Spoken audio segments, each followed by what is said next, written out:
Muy retarde. Pero estamos llegando. Amigas deben estar súper confundidas, así que volvamos al inicio.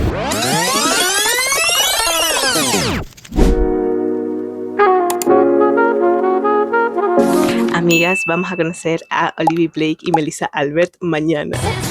Me llamaron para informarme que mañana voy a poder entrevistar a ambas autoras. Estoy muy ansiosa, estoy muy nerviosa, estoy muy emocionada, pero lo más importante era reservar el pasaje del bus. Ya lo compré saliendo de acá a las 7:55, llegando a Santiago a las 9:30, lo que me da una hora para calmarme y para llegar ahí tranquila en John Wayne. Por supuesto que mi día comenzó con todos los viajes cancelados. Condor y Turbus se fueron a paro, gente, a paro. Tuve que comprar un pasaje en otra compañía y el único bus que salía era a las 9:30 de la mañana y piensan que yo debía llegar a Santiago a esa hora, así que fueron como 2 horas de retraso.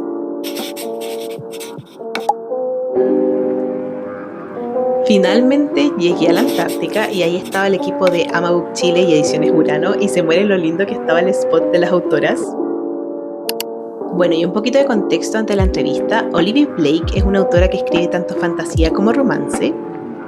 Por otra parte, Melissa Albert es una autora que es bien conocida por una fantasía un poco más oscura y con varios elementos mitológicos. Bueno, amigas, y sin más preámbulos, comenzamos la sección de la entrevista.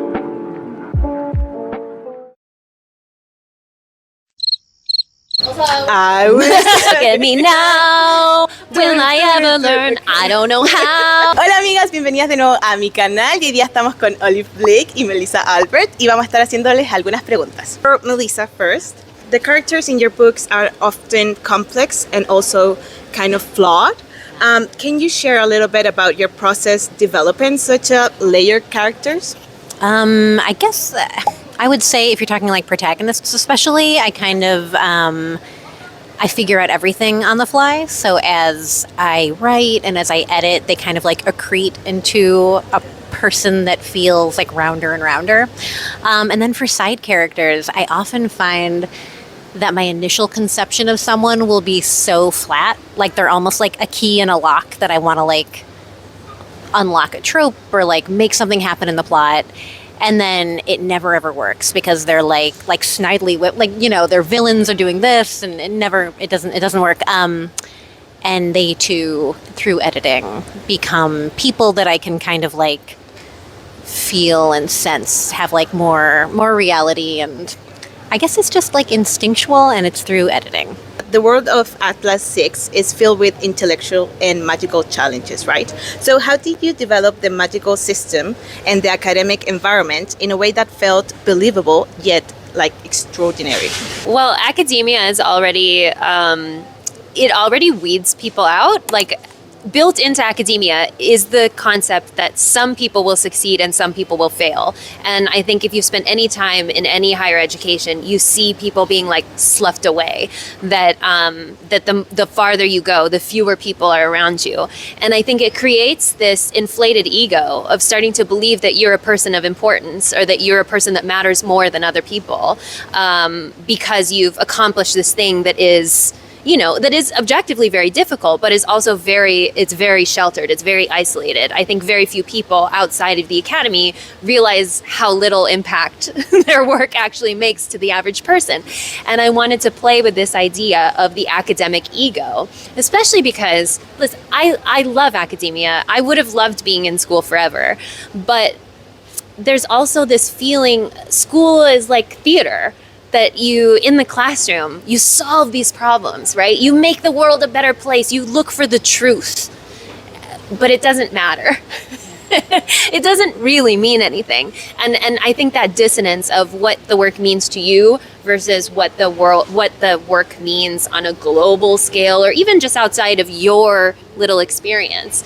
I think that sense of there's a mismatch between this power and knowledge that should mean everything to me, but isn't really anything in like that if it is something, then it is violent and it is exploitative. Otherwise, it's just nothing. Fairy tales and folklore play a significant role in your stories. So are there any specific myths or fairy tales that inspire the world of the Hazelwood? Yeah, I mean, all of them, it's just like a world with like these kind of tropes and these very like dark and light kind of ideas bedded in it. But a favorite story that I loved and that I kind of tried to do a version of in the Tales from the Hinterland, which is the related kind of collection to the Hazelwood, is 12 Dancing Princesses. And I love this story because it is a fairy tale that is a portal fantasy. And it's like the only one I can think of that's so overtly a portal fantasy. You have princesses going through a door. They're walking down possibly into hell. They're dancing all night. Like, are the princes they dance with, like, what are they? Are they like demons? Are they spirits? Are they men? And that just has like lived in my head rent free since I read it as a kid. And part of that is that That's your Roman Empire. That's my Roman Empire. I found it. I think you're right. And the original version I read was who's that famous illustrator who illustrated, I don't know, one of the famous Arthur. His last name begins with an R, but like his illustrations are so diaphanous and like haunting. And just that whole experience colored me as a kid and became my Roman Empire. So that was one I knew I wanted to rewrite. The other one I'm obsessed with is The Juniper Tree. It's extraordinarily dark. It has a fairy tale rhyme in it, which I can't resist. And it is kind of this lovely, it's a mix of tale types. Like it's different tale types kind of sutured together. So you have like, it starts with like a Snow White tale type, and then it becomes like a Hansel and Gretel vibe. And then it becomes its own incredibly brutal and frightening thing. And a character actually goes insane through guilt, which normally in these stories, people are not touched by their dark acts until they're punished by an external force at the end. So to see a psychological element in a fairy tale, it's just almost like it popped into 3D for me when I read it. So those are two that I always think about when I think about my favorite fairy tales. The question before was about the academic world, right? Mm-hmm. So what drew you to explore power, control, and also moral consequences of ambition in your characters? I started writing, writing all the time and deciding that writing was something that felt right for me to do in 2016. This will be of significance to you probably because of the election. Yes. So that was when Trump was elected, and I remember the feeling, the feeling like I was walking among traitors. Yeah. And you couldn't tell who was who. Yeah, I remember specifically too. This is something that's very American, but the confirmation trial for Brett Kavanaugh, the Supreme Court justice, and there was a woman, Christine Blasey Ford, sat very calmly in front of a group of people who just grilled her about this thing that happened to her. And it's what always happens when women are assaulted, when women face abuse. There's always a need to explain why it's their fault or why they have some responsibility for it. And in the meantime, then you get Brett Kavanaugh, who's just screaming about beer. I don't know. And I remember I watched highlights from this, and then I went to walk my dog. And I just felt surrounded by men who didn't care. They were on their lunch break. They were walking around. I'm crying. I have tears in my eyes walking. And I come home and it's my husband and my father are there. And I'm just God, they're everywhere. And that was, now I have a son.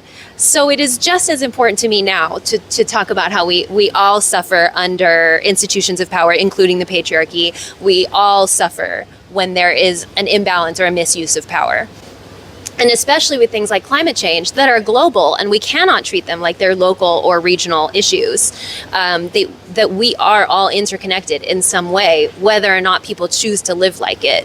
And I think, that underwrites my work. And, even when we had some slightly better political years, the pendulum wasn't right. They say for every movement there's a counter movement, and I don't know. And it's hard to live in this time and not understand the motion of things and to try to make sense of it. And the thing that I think is so wonderful about genre and why there's such exciting work being done in fantasy, science fiction, horror, is because it's a mirror of reality. We get to look at what our world is and try to understand it through a different lens. And it's something that I think I work through because I have to make sense of it.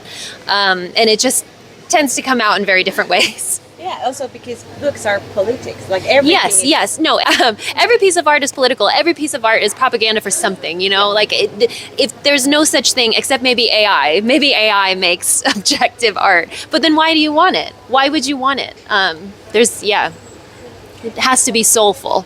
I wanted to ask about how you balance reader expectations with your own creative vision when you're developing like a story, like before it's like this whole plot.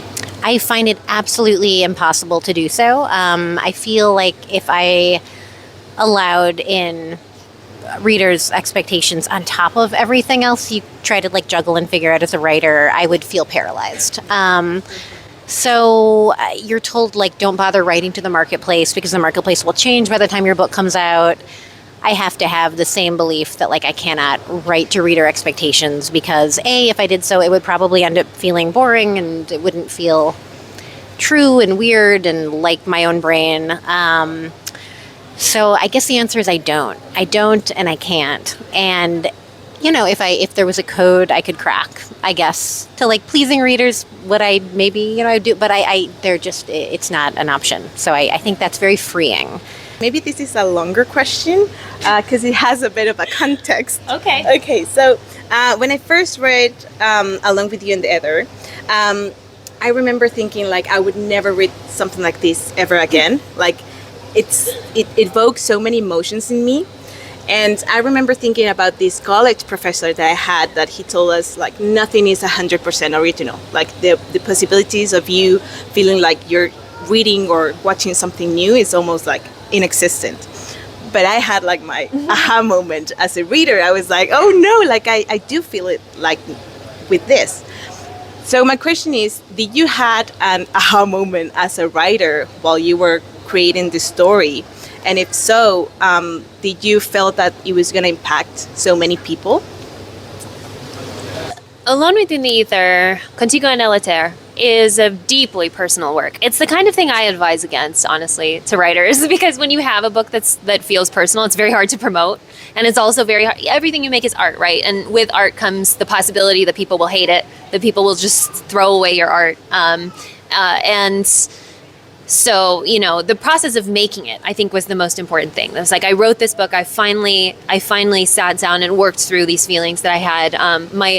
It's not personal in that anything in the book happened to me. It's just that I was diagnosed with bipolar when I met my husband, and he is the reason that I got help for something that had been a problem my whole life. Like I knew, something's wrong with you, and then you just kind of decide. Well, I'll just deal with it. And then for him, I didn't want to be my worst self. I wanted to be better for him. And but along the way, that became, I want to be me.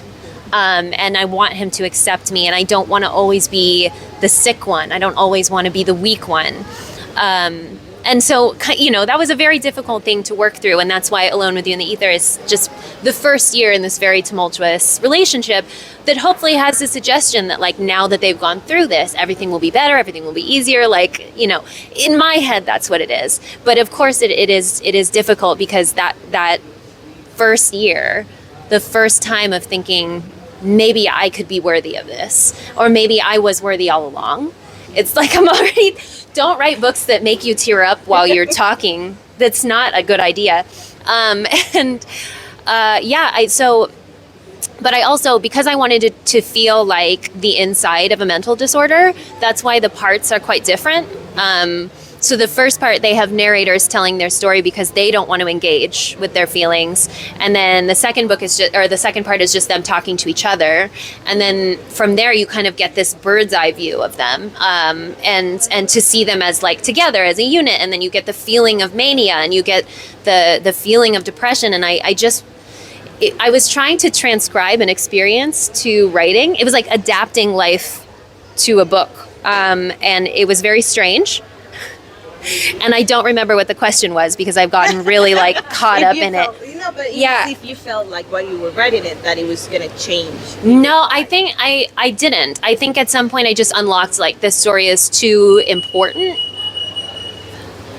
this story is too important to just like let it die on my hard drive, because no one wanted it at first. It wasn't until after the Atlas 6 went viral that anyone was interested in it. So, but I thought, if it hurt and it was personal, and I thought if one person can take something from this, then it's worth it. It's worth putting it out there. And that's what all art is, that's just like, you're right. You make it, you can't think about the market. You can't think about other people. You only have to think, would this have helped me?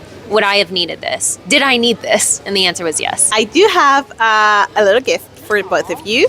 It's a little design that we made with my sister, because we're releasing like tote bags. So, yeah, it's our perfect recipe for romance. So, yay! I hope you liked it. Yeah. Love it very much. Yes, yes. Luego de la entrevista le entregué estos regalitos y fueron súper amables, les agradecí por su tiempo y obviamente les pasé mi pila de libros para que me los firmaran. Bueno, amigas, y aquí viene el anuncio. Vamos a hacer un lanzamiento literario el 1 de diciembre a través de cafeliterario.tienda, que va a ser nuestra tienda anexa al club de lectura de Dark Romance. Y aquí les dejamos un pequeño vistazo al primer producto que vamos a lanzar. Y es uno de varios. Okay, people, tomorrow morning, 10 a.m., Santa's coming to town. Santa! Oh my God!